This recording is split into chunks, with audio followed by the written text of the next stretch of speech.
지난 24일 천안시 성남면에서 발생한 조류 인플루엔자와 관련해 천안시는 추가 확산을 막기 위해 3km 방역대 안에 가금류 65만 마리를 긴급 처분했습니다. 천안시는 또 소독 차량 15대를 활용해 발생 농장과 주변 지역을 소독하고 인근 16곳에 통제 초소를 마련해 차량 등의 이동을 제한하고 있습니다. 그러나 지난 26일 풍세면의 한 농가에서 접수된 조류 인플루엔자 의심 신고는 검사 결과 저병원성으로 판명돼 긴급 처분을 피했습니다. 당진 화력발전소 1, 2, 3, 4호기가 2030년까지 단계적으로 폐쇄되고 액화천연가스, LNG 발전소로 전환됩니다. 더불어민주당 어기구 의원은 산업통상자원부가 오늘 공고한 제9차 전력수급 기본계획에 이 같은 내용이 반영됐다고 밝혔습니다. 당진 화력의 LNG 발전 전환 시점은 1, 2호기의 경우 2029년, 3, 4호기는 2030년인 것으로 알려졌습니다.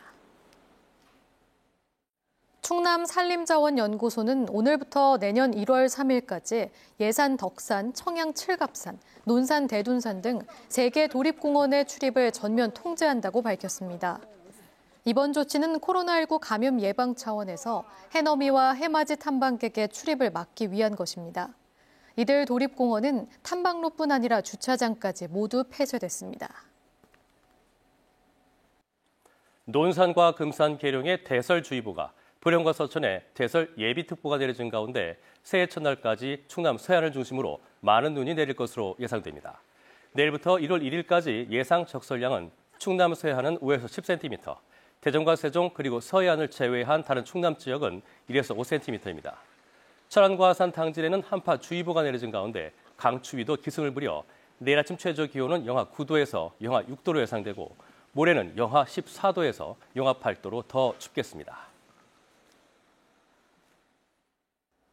코로나19 방역 강화를 위해 당진 외목마을과 서천 마량포구 등 서해안의 해넘이, 해돋이 명소 출입이 제한됩니다.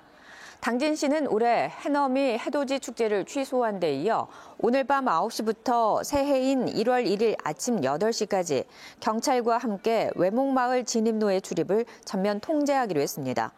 다만 숙박업소를 예약한 사람과 마을 주민은 사전에 문자 통행증을 발급받은 경우에만 통행이 허용됩니다. 서천군도 마량포구 제방 가운데 사람이 접근할 수 있는 곳에 출입 금지를 알리는 현수막을 일제히 설치해 사람의 접근을 차단했습니다. 논산의 육개 농장에서 출하한 닭에서 고병원성 조류 인플루엔자 AI가 발견됐습니다. 충청남도는 그제 논산의 한 육개 농장에서 경북 상주의 도계장으로 출하한 닭에 대한 검사 결과 H5N8형 고병원성 AI 확진 판정이 내려졌다고 밝혔습니다. 방역당국은 해당 농가에서 출하한 닭에 대한 회수에 나서는 한편 농가 주변 10km 300여 농가의 닭과 오리 310여만 마리에 대해서는 이동 제한 조치를 내리고 주변 3km 4개 농가에서 사육하고 있는 닭 30여만 마리를 긴급 처분할 계획입니다. 대전시 특별사법경찰이 지난달 2일부터 7주 동안 환경오염물질 배출 사업장 28곳을 수사해 위반 사업장 3곳을 적발했습니다. 적발된 사업장은 대기오염물질을 배출하면서 담당 기관에 신고하지 않거나 허가를 받지 않은 곳입니다. 특히 특사경은 적발한 사업장에 대해 담당 기관에 사용중지 명령 등 행정 처분을 의뢰하고 위반자는 형사 입건할 예정입니다. 정부가 고시한 항만 관련 개발 계획에 충남 지역은 41개 사업에 3조 원가량의 사업비가 반영됐습니다. 충청남도는 최근 해양수산부가 고시한 4차 항만 기본계획과 3차 항만 재개발 기본계획에 충남 지역 당진항과 대산항 등 7개 항만에서 추진 중인 41개 사업, 사업비 2조 9,866억 원이 포함됐다고 밝혔습니다. 이 가운데 당진항은 신평과 내항을 잇는 3.1km의 연륙교 건설에 1,405억 원이 반영되는 등 12개 사업 1조 2천억 원이 반영됐습니다. 대전, 세종, 충남 지역 중소기업의 내년 1월 경기 전망지수가 이달보다 큰 폭으로 하락했습니다.